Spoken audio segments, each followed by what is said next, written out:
오늘 예수님의 기적 말씀을 시작하고 벌써 7번째 시간이 되었습니다. 오늘 말씀의 제목은 작은 신음에도 기적이, 이런 제목입니다. 다른 날과 마찬가지로 저는 오늘 새벽에도 말씀을 가지고 어머니 기도실에 가서 기도하면서 제 마음에 이렇게 답답한 것이 있었어요.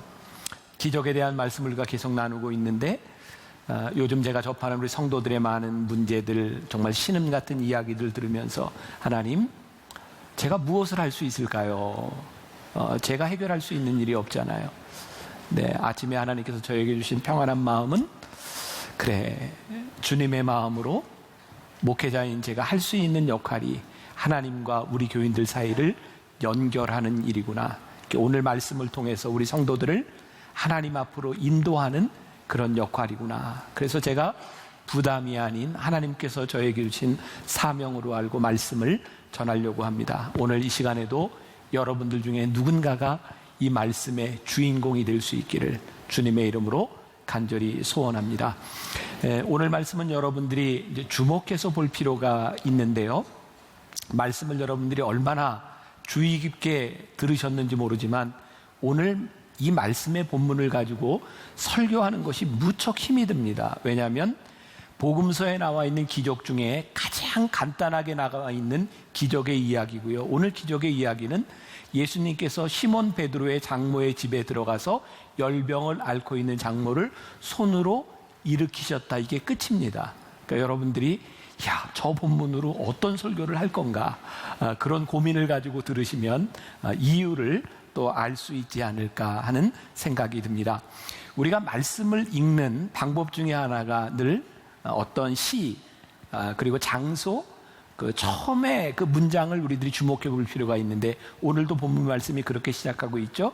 회당에서 나와. 그러면 회당에서는 무슨 일이 있었는가, 그런 의문을 우리들이 자연스럽게 가질 수 있습니다. 이 마가복음이 오늘 몇 장이죠? 본문이 1장이에요. 1장. 우리가 공간복음이라고 하는 마태, 마가, 누가복음을 보면요, 마태복음은 예수님의 족보로 시작을 하고 있어요. 그리고 한참 지나서 예수님의 기적이 나오고요, 누가복음은 예언이 나오고 있고 세례 요한에 대한 이야기가 나오고 있습니다. 그런데 마가복음은 그냥 1장부터 예수님의 사역으로 이어집니다. 제자를 부르신 것, 귀신을 쫓아내신 것. 이 가버나움의 회당에서 예수님은 이미 1장에서 많은 기사와 이적을 행하셨어요. 자, 회당에서 나와, 이 말씀은 예수님께서 이미 많은 기적을 행하시고 쉼을 가지려고 한 의도로 베드로의 집으로 가신 겁니다. 그런데 거기에서 예수님께서 또 사역을 하게 된 이유가 나와 있는 거죠. 우리는 여기에서 그런 또 의문을 던지게 되는 거예요. 우리가 풀어야 될 내용입니다. 왜 굳이 예수님이 쉬셔야 되는 상황에서 베드로와 예수님의 제자들은 환자가 있는 집으로 예수님을 모셔갔을까? 혹시 거기에 어떤 말 못한 사정이 있는 것은 아닐까? 근데 오늘 저는 먼저 여러분들이 두 가지를 이렇게 생각하면서 말씀을 들었으면 좋겠다 하는 마음이 있는데, 하나는 제 생각입니다. 가버나움 회당에서 예수님께서 행하셨던 기적이 오늘 시몬 베드로의 장모의 집에서, 시몬 베드로의 집에서 개인적인 사건으로 일어나고 있다는 거예요. 그러니까 예수님의 기적과 예수님의 만남의 사건들이 오늘 이렇게 예배드리는 이런 공동체 가운데서 끝나는 것이 아니라 어떻게 우리들의 개인적인 삶으로 예수님의 기적이 이어질 수 있는가. 결국 신앙이라고 하는 것은 공적인 영역에서 우리의 사적인 영역으로 옮겨질 때 인격적인 관계가 형성되는 것은 아닐까. 또 하나, 여러분들이 얼마나 주목해서 말씀을 읽었는지 모르지만 베드로 장모의 열병을 고치는데 병을 고쳐달라고 요청한 사람은 베드로가 아니었습니다. 같이 있던 사람들이 베드로의 장모에 대해서 이야기를 하고 병을 고쳐달라고 이야기를 합니다. 늘상 하는 이야기지만 우리들에게 믿음의 동역자는 아주 중요하고요. 오늘 이 기적의 사건도 기적의 주인공은 베드로와 연관이 되어 있지만 믿음의 동역자를 통해서 이 일이 일어나고 있다면, 오늘 이 예배 시간에 나온 우리들 가운데 혹 자의가 아니라 타의에 의해서, 누군가에 의해서 이 자리에 나와 있을지라도 우리가 기적의 주인공이 될 수 있다는 거죠. 오늘 말씀의 제목을 제가 작은 신음에도 기적이 이렇게 잡아보았습니다. 오늘 이 베드로가 가지고 있었던 문제, 베드로의 장모의 열병이라고 하는 것, 다른 기적에 비하면 그렇게 큰 문제가 아닌 것 같아요. 그러면 베드로에게는 이 열병이라고 하는 것이 어떤 비밀스러운 문제가 있는 것은 아닐까? 또 이런 의문을 가지고 우리들이 말씀을 접할 수 있겠죠. 자, 제가 이제 말씀을 시작하면서 소제목을 이렇게 잡아보았습니다. 숨 가쁜 날을 지날 때. 이제 오늘 이제 말씀 우리가 읽은 본문을 전체적으로 이렇게 본다면, 예수님께서 제자를 부르시고 가버나움에서 놀라운 기적을 행하시고 예수님이 쉬러 베드로의 집에 가게 되었는데, 거기에서 베드로 장모의 열병을 고치신 거예요. 그랬더니 32절에 저물어 해질 때라고 하는 말이 나오고 있고요. 33절에 온 동네가 그 문 앞에 모였더라. 온 동네라고 하는 것은 온 동네에 있는 사람들을 이야기하는 거죠. 34절에 예수께서 각종 병이 든 많은 사람들을 고치시며 많은 귀신을 내쫓으시되 귀신이 자기를 알므로 그 말하는 것을 허락하지 아니하시니라. 제가 숨가쁜 하루를 지날 때 이렇게 말씀드린 거예요. 보세요. 가버나움에서 예수님이 많은 병자를 고치시고 이제 지쳐서 쉬러 베드로의 집에 들어가셨는데, 거기서 열병 걸린 장모를 고치고 났더니 그 소리를 듣고 해가 저물 때 온 동네 사람들이 모여서 또 예수님이 치유의 기적을 행하신 거예요. 하여튼 무지무지하게 바쁜 하루를 지나신 거예요. 그리고 우리가 오늘 읽지 않았지만 이제 1장 35절에 보면 새벽 아직도 밝기 전에 예수께서 일어나 나가 한적한 곳으로 가서 거기서 기도하시더니, 그러니까 예수님께서 기적을 베푸시고 혼자 한적한 곳으로 떠나가셨다라고 되어 있습니다. 또 38절에 가보면 우리가 읽지 않았어요. 이르시되 우리가 다른 가까운 마을로도 가자. 거기에서도 전도하리니 내가 이를 위하여 왔노라 하시고, 여기서 전도라고 하는 것은 무슨 뜻일까요? 우리가 말하는 전도가 아니라 여기서는 영어 성경에 보면 preach라고 되어 있어요. 설교한다. 우리가 아주 중요하게 알아야 될 포인트가 있는데, 예수님은 모든 기적을 행하시는 곳에서 기적이 목적이 아니라고 하는 것을 분명히 말씀하고 있어요. 그래서 여기에서도 많은 기적을 행하시고 예수님께서 한적한 곳으로 떠나가셨을 뿐만 아니라 제자들에게도 이거 얘기하지 말라. 기적이 목적이 아니라 그 기적을 행하시는 이유가 있다. 우리가 지금 7주 앞으로 5주 동안 더 기적에 대한 말씀을 계속해서 나누게 될 터인데, 우리들이 기적이 의미하는 것을 올바로 깨닫지 못하면 우리들은 기적을 행하는 것을 바라보며 주객이 전도될 수 있다, 이 말이에요. 자, 주객이 전도되면 안 돼요. 기적이 목적이 아니라 기적을 행하시는 이유를 알 때 우리들의 삶에 찾아오는 기적이 의미를 가지게 되는 거예요. 오늘 말씀을 준비하는데 어떤 목사님들이 준 자료에 보니까 주객이 전도된 거에 대해서 이런 예를 들더라고요. 어떤 정부 부처에서 이런 행정명령을 내렸대요. 이면지를 잘 활용해라. 그러니까 종이를 좀 아끼라는 얘기죠. 그랬더니 이면지를 잘 활용하기 위해서, 얼마나 잘 활용하는지를 보여주기 위해서 맨 종이를요 복사해가지고 이면지로 쓰는 거예요. 이면지 도장 찍어가지고, 심지어는 그냥 옛날 얘기 전화번호 부책을 복사해가지고 이면지로 쓰는 거예요. 뭔가 좀 잘못된 거죠. 또 어떤 예가 있었냐면, 회사에서 이제 사람들에게 편리하게 노트북 컴퓨터를 쓰도록 이렇게 나눠준 거예요. 우리가 이제 데스크탑이 아니라 노트북은 활용성이 좋게 이렇게 나눠준 겁니다. 문제는 노트북이 작다 보니까 도난의 위험이 있는 거예요. 그래서 그 회사에서는 노트북을 잘 쓰기 위해서 책상에 고정시켜 놨대요. 활용이 잘못되고 있는 거죠. 제가 왜 이런 이야기를 하나요? 기적이 그렇다 이 말이에요. 기적이. 예수님께서 우리들에게 기적을 행하신 이것이 주객이 전도되면 주님께서 우리들에게 주시기를 원하시는 메시지를 잃어버리게 돼요. 하나님께서 우리를 왜 부르셨는지를 우리들이 잃어버리는 순간 우리는 굉장히 자기중심적인 사람이 되고요. 우리가 하는 일들 가운데서 하나님 아버지의 마음이 떠나잖아요. 어느 날부터인가 우리들이 강박해지기 시작해요. 우리들이 누군가를 섬긴다고 했던 그 일들이 섬김의 마음을 잃어버리기 시작하면 우리의 섬김이 누군가에게 상처를 주기 시작해요. 이 성경에 보면 바리새인들은 종교적이지 아니었던 사람들이 아니라 종교적이었는데 주객이 전도되어 하나님 아버지의 마음을 잃어버린 사람, 강팍해진 사람이 바리새인들이에요. 그래서 제가 이 기적에 대한 말씀을 계속 나누면서 우리들에게 정말 주의해야 될 것이 있는데, 우리들의 신앙의 목적이 기적이 되지 않도록. 제가 종종 그런 이야기 하잖아요. 예수님께서 죽은 나사로를 살리셨어요. 죽은 나사로가 영원히 살았나요? 아니요. 때가 되면 죽어요. 예수님께서 병자들을 고쳐주시지만 이 약한 우리의 인간의 몸 가운데는 그 병들이 다시 찾아오는 거예요. 그러니까 기적을 행하는 그 기적의 문제가 아니라 그 기적을 통하여 우리 주님께서 우리들에게 주시고자 하시는 메시지가 무엇일까? 자, 우리가 이제 또 상상의 날개를 펴보자. 말씀을. 예수님이 기적을 막 행하셨어요. 예수님이 행하시는 기적을 보고 사람들이 모여들기 시작했어요. 예수님의 제자들이 무척 신나지 않았겠습니까?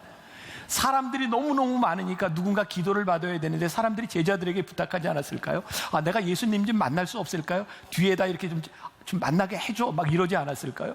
제자들이 막 신났을 것 같아요. 봐, 예수님 대단하시잖아? 제자들이 막 신나고 있을 때 예수님께서는 그 자리를 피하셨다. 그리고 제자들에게도 내가 이렇게 기적을 행하는 것을 사람들에게 널리 알리지 말아라. 하나님께서 행하시는 그 일을 통하여 너희들이 영광을 받지 않도록, 영광을 가로채지 않도록 하여라 라고 말씀하고 있어요. 아까 읽은 말씀 가운데 34절, 예수께서 각종 병이 든 많은 사람들을 고치시며 많은 귀신을 내쫓으시되 귀신이 자기를 알므로 그 말하는 것을 허락지 아니하시니라. 성경에 예수님이 기적을 많이 행하셨는데 예수님은 기적을 행하시는 예수님으로 알려지기를 원치 않으셨던 거죠. 제가 또 다른 소제목을 하나 잡았습니다. 하찮은 것은 없다. 본문으로 돌아가면 오늘의 이 기적의 사건은 이 마가복음의 기자도 가장 짧게 기록을 했지만 여기 나와 있는 병이 무슨 병이에요? 열병이에요. 열병. 이거 굳이 기적까지 행해야 될까? 타이레놀 하나 먹어도 낫는 병 아닌가? 열병이 그렇게 기적을 행할 만한 것인가? 근데 저는 이런 생각을 해보았어요. 오늘 여기 기적의 주인공, 이 집이 누구의 집이에요? 베드로의 집이잖아요. 베드로의 집. 물론 베드로가 주는 그리스도시여 살아계신 하나님의 아들입니다 라고 하는 고백 위에서 수제자가 되지만 그 고백이 아니었어도 베드로는 예수님과의 많은 관계들이 형성이 되어 있는 거예요. 그건 저의 생각입니다. 베드로가 예수님과의 만남의 장소에서 다른 사람들은 하찮게 여길지 모르는 자기 장모의 열병을 고치는 그 사건 가운데서 베드로는 심각한 인생의 문제가 아니라 아주 작은 문제에서부터 예수님과 관계를 맺어가기 시작했구나. 그러니까 우리들의 신앙에서 하나님과 우리들 관계에서 우리들이 잘못 생각하는 것 중에 하나는 우리 인생에 큰 문제가 생겨야 어떤 기적이 일어나고 어떤 하나님과의 관계가 일어나리라고 생각하는데 사실은 우리 인생의 하찮은 문제라고 생각하는 것에서부터 하나님과 우리들 사이의 관계들이 만들어지는 것은 아닐까. 예수님을 자기 집에 모시고 그리고 기적이 일어났던 그 일, 그것이 불치의 병이나 커다란 재난이 아니지만 관계 속으로 들어간 것은 아닐까. 저는 오늘 여러분들에게 이 작은 기적을 통해서 우리들의 인생의 커다란 재난의 문제가 아니라 우리의 인생의 작은 신음 가운데 하나님과의 관계가 형성되기 시작할 때 우리는 베드로와 같은 그런 관계를 만들어갈 수 있는 것은 아닐까. 기적에는 어느 정도의 패턴이 있는 것 같아요. 제일 중요한 건 문제를 가지고 나온다는 거예요. 문제를 해결하시는 분은 예수님이라는 거예요. 문제가 해결이 되고 나면 그 사람은 섬기는 사람, 사명자가 된다는 거예요. 자, 전체적인 상황 가운데서 볼 때 가버나움 회당에서 사역을 마치시고 쉬려는 의도를 가지고 오신 예수님에게 이 상황에서 병을 고쳐주세요라고 말하는 것이 참 쉽지 않았을 것 같아요. 그렇죠. 너무너무 지쳐 있는데 어떻게 예수님에게 우리 장모의 병을 고쳐주세요 이렇게 말하는 것이 쉽지 않았을 것 같아요. 제가 목회자이기 때문에 이 상황이 더 이해가 되는 것 같아요. 요즘 저는 이제 교인들을 통해서 어려운 이야기들을 이렇게 들을 때가 많이 있어요. 근데 제가 제일 힘든 건 뭔지 아세요? 제가 해결할 능력이 없다는 거예요. 저희 교인 중에 권사님 중에 한 의사 선생님은 저에게 늘 그런 얘기를 해요. 목사님, 고민하지 마세요. 목사님이 할 수 있는 일이 아니니까 어려운 이야기를 듣고 하나님께 넘기세요. 근데 그게 잘 안 돼요. 교인들의 이야기를 들으면 그게 마음에 많이 남아있기 때문에 참 쉽지 않은 일이에요. 인간의 몸을 입고 오신 예수님께서 병자들의 병을 고치시며 얼마나 지쳐 있었겠어요. 근데 그 지쳐있는 예수님을 집안에 모셔서 예수님에게 우리 장모의 열병을 좀 고쳐주세요 말하는 것이 결코 쉽지 않았을 것 같아요. 그래서 베드로가 그렇게 이야기를 하지 못하고 누군가가 베드로의 친구가 아마 베드로의 이야기를 예수님께 했는지 몰라요. 중요한 것은 그 문제의 크기가 어떠하든지 그것이 어떠한 문제였는지 그것이 하찮은 문제인지 커다란 문제인지 알 수 없지만 그 문제를 가지고 주님께 나왔다는 거예요. 제가 오늘 여러분들에게 신앙적으로 도전을 던지고 여러분들에게 질문을 하고 싶어요. 여러분들의 삶에는 어떤 문제가 있나요? 인생의 커다란 죽고 사는 문제를 떠나서 우리들의 삶에는 다 문제들을 가지고 있는데 문제는 우리가 문제를 숨기고 산다는 거예요. 오늘 이 말씀을 통해서 하나님과의 우리들의 관계 가운데 문제가 드러나는 것이 얼마나 중요한 일인가를 알아야 되겠다. 지난 주간에 제가 이제 어떤 가정 신방을 하게 되었어요. 제가 누구라고 이렇게 밝힐 수는 없지만 그 가정이 아들이 참 아프고 힘들어하는 문제로 인해서 그 어머니가 아들을 위해서 참 잘하려고 노력을 하는 것 같아요. 아들을 잘 돌보고 그 아들과 함께 이렇게 이야기를 하는데 엄마가 늘 아들에게 좋은 이야기를 해주는 거예요. 너 참 많이 좋아졌다. 네가 극복할 수 있다. 그런데 이렇게 같이 이야기를 하다가 아들이 저에게 그런 얘기를 했어요. 사실은 엄마가 좋아졌다고 너 이길 수 있다고 얘기할 때마다 내가 너무 힘들어요. 사실은 내가 너무너무 힘들어요. 근데 엄마가 좋아졌다고 이야기를 하면 나는 할 말이 없어요. 제가 엄마에게 이렇게 얘기했어요. 아들이 힘들 때 좋아졌다, 네가 할 수 있다 이렇게 이야기하지 말고 너 참 힘들구나, 아프겠구나 그렇게 공감해 주세요.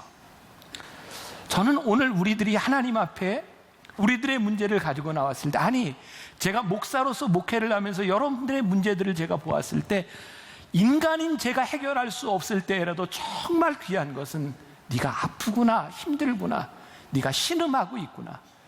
우리의 신음을 가지고 주님께 우리들이 나아올 때 주님께서 우리의 신음을 들으시고 우리의 삶에 인격적으로 들어오기 시작할 때 우리의 문제들이 치유받을 수 있는데, 우리가 우리의 문제들을 감춰놓고 드러내지 않는 것이 문제는 아닐까. 저는 우리들이 하나님 앞에 좀 아파야 된다고 생각해요. 고통은 감추어서 해결되는 것이 아니라 하나님 앞에 우리의 신음을 내는 것도 우리들의 믿음이고 하나님과의 관계이구나. 그래서 오늘 여러분들 하나님 앞에 신음하세요. 하나님 앞에 우리의 문제들을 내어놓고 아프다고 얘기하세요. 하나님께서 우리의 삶으로 들어오실 수 있도록 우리의 마음을 열어놓으라 이 말이에요. 저는 교인들에게 인사할 때 제일 많이 하는 말이 이런 말입니다. 혹시 이제 교인들이 저에게 문자를 보내거나 메일을 보낼 때 제가 제일 많이 쓰는 말이 뭐냐면 평안하세요 라고 하는 말이에요. 평안하세요. 저에겐 두 가지 의미가 있어요. 하나는 정말 교인들의 가정이 평안했으면 좋겠다, 그런 의미가 있고, 또 하나 어떤 누구도 삶에 평안한 사람이 어디 있겠어요. 다 문제들을 가지고 있잖아요. 그러니까 그 문제 가운데 괜찮으세요? 이런 물음을 제가 던지고 있는 거죠. 평안의 문제는요, 우리들 모두에게 일어나는 문제예요. 다시 말하면 우리를 불안케 하는 일이 많은 거예요. 우리나라 보세요. 청소년들의 사망 1위 원인이 자살이에요. 청소년 가출 1위인 나라가 대한민국입니다. 우리 대한민국 사람들이 제일 많이 암으로 죽는 암이 뭔지 아세요? 위암이에요. 일단 아프면 막 암 아닌가 이런 생각 들지 않으세요? 우리 염려하게 할 수 있는 게 참 많아요. 언젠가 교인들하고 이야기하는데 우리나라에서 이제 항공사 사고가 났을 때 사고 나고 그 다음날 같은 항공사 같은 기종의 비행기를 타고 가는데 너무너무 불안하더라는 거예요. 지금 여러분들에게 불안했던 얘기 한번 해보세요 하면 여러분들 가운데 정말 많이 있을 것 같아요. 근데 중요한 건 뭔지 아세요? 그 불안함 가운데 우리들이 평안을 잃은 가운데 우리들이 주님을 내 삶 가운데로 모시고 우리들이 신음할 수 있는가? 예수님께 말하는 것이 부끄럽고 송구스러운 일일지 모르지만 베드로의 집에 예수님이 계셨다. 그리고 예수님께서 그 말을 들으셨다. 그리고 이 예수님의 기적에 보면 공통점이 하나 있는데 금기가 깨어진다는 거예요. 여기 지금 열병으로 누워있는 사람에게 손을 댄다고 하는 것은 이스라엘 사람들에게서 금기 상황이에요. 더운 나라이기 때문에 열병은 전염성이 있기 때문에 사람들이 손을 대면 안 되는 거예요. 게다가 열병에 걸린 여자를 남자가 손을 대서 일으킨다. 이거 금기사항이에요. 근데 참 신기하죠. 예수님의 기적을 보면 금기사항이 깨지는 거예요. 우리들이 신앙적으로 하지 못했던, 우리들이 하나님 앞에 용기 내지 못했던 우리의 틀이 깨어지고 금기가 깨어지면서 병이 낫고 고립에서부터 우리들이 자유로워지고 고독에서부터 우리들이 자유로워지고 하나님의 역사를 우리들이 경험하게 되는 거예요. 그러면 성경을 보세요. 문제를 가지고 하나님 앞에 나왔던 사람들이 평안을 얻는 이야기들, 제가 말씀을 준비하며 떠올랐던 이야기가 사무엘상 1장에 있는 한나의 이야기예요. 한나가 자식이 없음으로 인하여 너무 고통스러웠고 힘들어서 성전에 나와서 기도하잖아요. 사무엘상 1장 10절에 보면 이렇게 표현이 되어 있어요. 한나가 마음이 괴로워서 여호와께 기도하고 통곡하며. 그런데 통곡하며 기도하는 이 한나를 보고 당시 제사장이었던 엘리가 뭐라고 얘기해요? 너 언제까지 술 취해 있을 것이냐. 그래서 한나가 이 이야기를 듣고 자기 사정 이야기를 다 합니다. 그랬더니 엘리가 뭐라고 얘기하냐면 하나님이 내가 기도하여 구한 것을 허락하시기를 원한다 그래요. 한나가 그 말을 듣고 평안이 돌아갑니다. 자, 생각해 보세요. 하나님 앞에 통곡하며 기도하던 자신을 보며 너 언제까지 술 취해 있을 거냐라고 말했던 영적인 분별이 없었던 엘리 제사장이, 그 제사장이 너 하나님께서 내 기도 들으실 거야 라고 하는 그 말을 아멘으로 받은 거예요.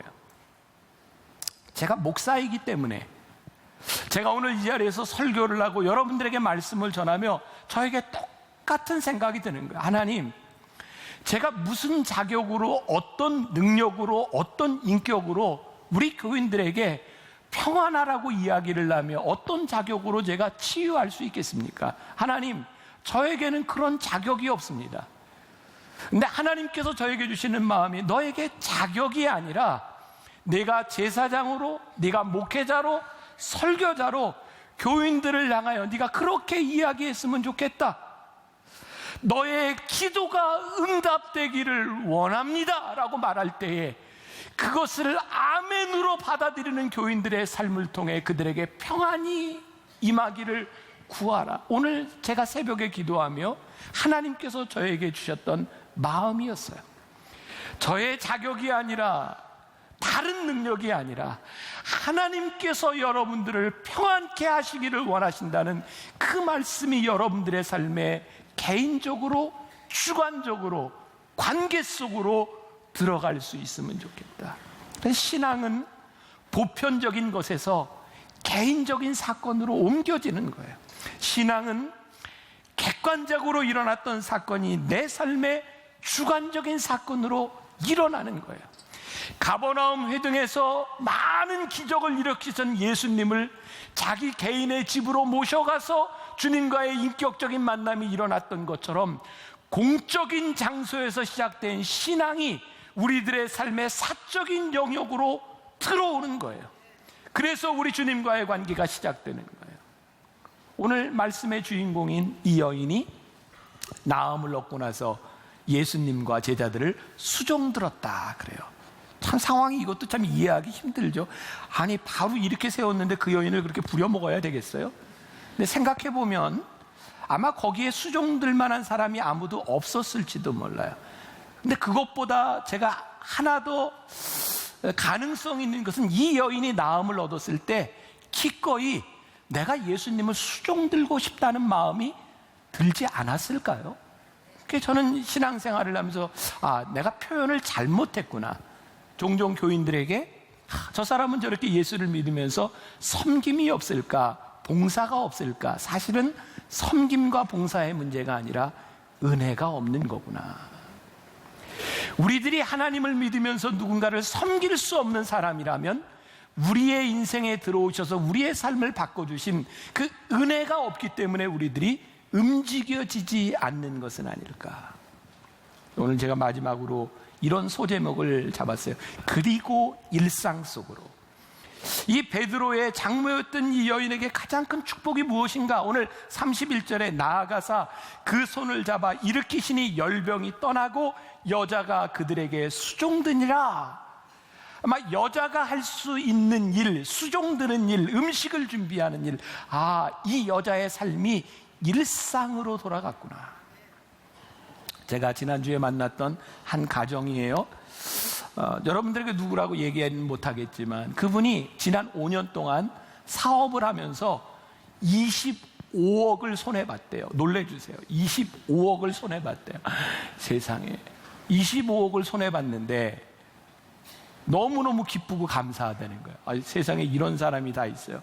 기쁘고 감사한 이유가 뭐냐면 25억을 손해보고 너무너무 억울하고 힘들다고 생각했는데 하나님께서 그렇게 손해본 나를 지금 일상 속에 세워주신 것이 너무너무 감사해서 내가 이렇게 생활할 수 있는 것이 너무너무 감사하고 아직도 일할 수 있는 것이 너무너무 감사해서 손해보기 전에 사람들이 그거 하지 말라고 이렇게 충고해도 들리지 않던 이야기가 이제 그것이 무엇인지 깨닫기 시작하면서 일상 속에 서 있는 내가 너무너무 감사하다고 눈물을 흘리는 고백을 들었어. 우리의 감사가, 우리의 인생에 우리의 과거가 아무리 힘들었을지라도 우리를 다시 이 자리에 불러주신 것, 우리로 하여금 다시 살아가게 하시고 우리로 하여금 다시 이 길을 걷게 하신 것이 하나님 앞에 너무너무 큰 은혜구나. 저는 이 여인에게 가장 큰 감사가 무엇일까? 일상으로의 복귀, 하나님의 역사가 일어난 것. 여러분, 예수님의 기적이 일어나는 곳에는요 둘 중에 하나거든요. 예수님이 찾아가셔서 기적을 일으키시든지 예수님께 찾아와서 기적이 일어나든지 둘 중에 하나예요. 여러분들의 삶에는 어떤 느낌이 드세요? 저는 기적에는 일정한 공식과 패턴이 없다고 이야기를 했죠. 누군가를 보면 참 부럽지 않아요? 하나님 어떻게 저 사람에게는 저런 일이 일어날까요? 어떻게 저 사람에게는 예수님이 찾아가서 그런 기적을 행하실까요? 또 어떤 사람은 저 사람은 저렇게 매달려 기도하는데 어떻게 저런 기적이 일어나는데 나한테는 그런 일이 일어나지 않나요? 제가 여러분들에게 말씀드리죠. 동일한 공식과 패턴이 아니라 하나님께서 여러분들에게 말씀하시는 여러분들의 삶의 변화와 여러분들의 결단을 통하여 내 삶에 일으키시는 하나님의 기적은 무엇인가? 그것은 개인적이고 굉장히 주관적인 일이에요. 하나님의 주권이 있어요. 우리들의 자유의지가 있어요. 제가 지난주에 읽었던 책 중에 유석경 씨가 쓴 당신은 하나님을 오해하고 있습니다. 그 책에 보니까 그런 얘기가 있더라고요. 우리는 종종 이렇게 하나님께 원망하잖아요. 하나님, 제가 그렇게 할 때 왜 저를 좀 막지 않으셨어요? 하나님은 모든 것을 다 하실 수 있는 분이시잖아요. 근데 그 책에 보면 이런 표현이 있어요. 하나님은 우리가 자유의지를 행하실 때 스스로 당신을 구속하십니다. 우리가 행할 수 있도록. 그리고 우리들이 행하는 일에 대한 책임을 물으시는 분이십니다. 여러분, 참 놀라운 일은요, 우리들이 하나님 앞에 의지적인 결단을 하고 하나님 앞에 나아가면 하나님의 섭리가 보여요. 하나님이 나를 이렇게 인도하셨구나. 근데 우리들이 하나님 앞에 의지적 결단이 없이 하나님 앞에 순종하지 않으면 하나님의 섭리가 보이지 않아요. 저는 기적은요, 여러분들이 하나님 앞에 스스로 의지적인 결단을 하고 하나님 앞에 내 작은 신음도 들으시는 하나님 앞에 의지적으로 나아갈 때 우리들의 삶을, 우리들의 인생에 개입하시는 하나님의 섭리가 우리 가운데 들어오기 시작하는 거예요. 그래서 우리의 의지적 결단이 하나님의 섭리를 경험하게 하는 거죠. 그제 우리가 지난 한 달 전에 한샘 치고 헌금했던 우리 정범식 권사님 화상전문병원에 제가 신방을 냈어요. 저는 그 정도까지인지는 몰랐어요. 사고가 나고 2달 동안 의식이 없이 그렇게 병원에 있었다. 그래 2달 동안 의식이 없는 상태에서 정말 많은 꿈을 꿨대요. 그분이 할 말이 너무너무 많은 거예요. 자기가 의식이 없는 상태에서 세상의 친구들 찾아와서 병문안도 하고 했는데 이제 시간이 지나니까 찾아오는 사람도 아무도 없고요. 남아있는 사람은 오로지 교회 공동체밖에 없다고. 자기가 그렇게 사경을 해먹을 의식이 없을 때 자기가 보았던 꿈속의 환상들이요, 막 불구덩이 속으로 막 누가 끌고 들어가는데 자기를 끄집어내는 줄들이 있었다는 거예요. 지금 생각해보니 자기를 위해 기도했던 그 기도가 나를 이렇게 끄집어냈노라고. 그리고 기도하면서 이제 제가 지난주에 갔을 때 처음으로 걷기 시작하고 재활 운동을 시작했어요. 너무너무 감사하고 우리가 한샘 치고 헌금을 하면서 그 시간에 우리가 어떻게 설명할 수 없잖아요. 어떻게 그 권사님에게 그런 기적이 일어나고 또 아들의 생명을 가지고 그 보험으로 생명을 살리겠다고 헌금한 한 부인의 결단을 통하여 그 병원비, 그 많은 병원비를 대게 하셨는가. 그분에게 일어난 기적이 어떻게 일어났는지 우리는 설명할 수 없지만 하나님께서 그분을 일으키는 것이 분명하고 우리들의 삶에 동일하게 우리의 신음 가운데서 하나님이 우리들을 어떻게 역사하실지 우리들이 기대하고 기대하는 마음으로 하나님 앞에 나아가는 것. 예레미야 33장 3절에 보니까 너는 내게 부르짖으라 내가 내게 응답하겠고 내가 알지 못하는 크고 은밀한 일을 내게 보이리라. 분명한 공식이 있는 거예요. 우리가 하나님 앞에 부르짖는 거예요. 우리의 작은 신음으로 하나님 앞에 나아가는 거예요. 하나님은 우리가 알지 못하는 비밀한 일을 행하시겠다고 말씀하고 있어요. 우리들의 삶에 주관적으로 들어오시는 하나님의 은혜예요. 사도 바울은 이렇게 고백해요. 아무것도 염려하지 말고 다만 모든 일에 기도와 간구로 너희 구할 것을 감사함으로 하나님께 아뢰라. 그리하면 모든 지각에 뛰어난 하나님의 평강이 그리스도 예수 안에서 너희 마음과 생각을 지키시리라. 오늘 우리의 작은 신음으로 하나님 앞에 나아갑시다. 모든 지각에 뛰어난 하나님의 평강이 여러분들의 모든 것을 지키시고 여러분들 가운데 역사하여 주실 것을 믿습니다.